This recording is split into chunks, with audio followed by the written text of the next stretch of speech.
Yun mga Apoy's Vlog, andito tayo banda sa Manila at meron ako nakitang isang joyride rider. Katulad natin na bumabakbak ngayon sa biyahe. Ngayon, nananghalian siya, ako naman nagmerienda. Ngayon, bibigyan natin siya ng Stabilan Reflectorized Products. Okay, ito na si Kuya. Yun o, Paps. Hello. Ano, Paps? Hello, Paps. Kumusta yung biyahe mo kay joyride? Medyo okay naman. Okay naman. Nakailang biyahe ka na yan kay joyride?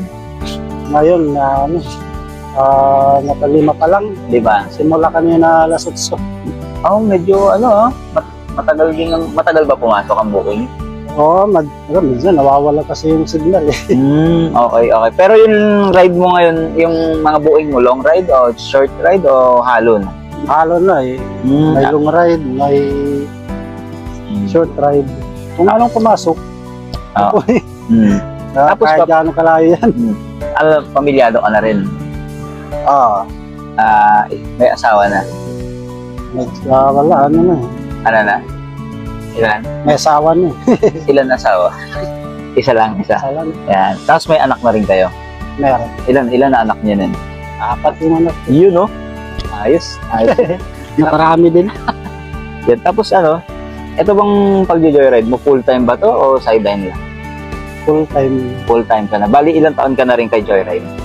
Tagal na rin. Medyo lampas sa 1 taon pa na. Okay. So, kumusta pala?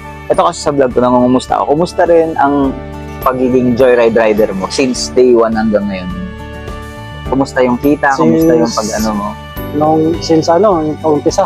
Hanggang ngayon, kumusta ang pagiging joyride rider? Dati yung bago pa lang medyo malakas yung Pero may mga pagkakataon na... Pero ngayon, nag-iba, medyo humina na siya. Pero sinatsaga mo pa rin? Oo. Hindi ka pa rin napapagod sa ginagawa mo kasi para sa pamilya mo. Oo. At minsan, sa pag-joyride mo, inaabutan ka ng gabi bumiyahe.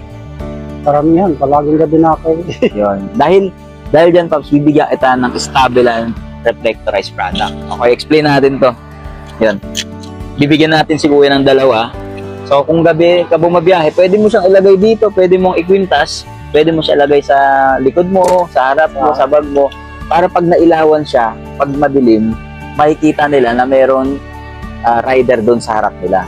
Yan. Siyempre, meron din reflectorized best yung joyride. Ito additional na din para sa safety nating mga rider. Parang mano to. Yan. So, bibigyan kita Kuya ng 2. Yung bibigyan natin si Kuya ng 2. Tapos, bibigyan ko rin siya ng 2 panali niyang extra panali. Ito, meron binigay din si Stabilan PH. Yan, ikaw na bahala. Tapos, bibigyan natin si Kuya ng 2 pardeble. Yan, pwede niya ipardeble kasi yan eh. Parang... pwede mo siyang isabit sa'yo. Pwede sa likod, pwede sa harap. Additional dyan sa best ng joyride na may reflectorized. Okay.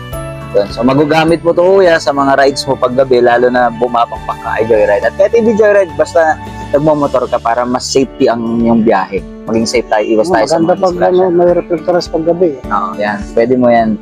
Okay, so Kuya, ano pala masasabi mo sa Stabilan PH dito sa reflectorized products nila?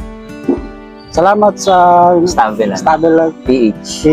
Yun. Medyo makaka-safety tayo dyan. Yan. At kung meron pa kayo, kung gusto nyo pang tumingin sa mga products nila, i-mention ko yung page kasi meron din sila mga best, meron din yung mga ibang reflectorized kasi more on reflectorized products sila at nakikita mo dun. Okay. Pwede mo rin i-share sa mga kaibigan mo, mga barkada mo, yung page na yun. Okay? Okay. So, sana pasukan na kami ng buhay. Maraming salamat kay Kuya. Ano pangalan mo Kuya?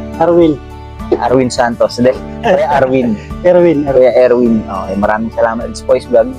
Yan. Ride safe sa atin. Pasukan tayo next buhay. Thank you. Stabilan PH. Thank you. Thank you, PH. Stabilan PH.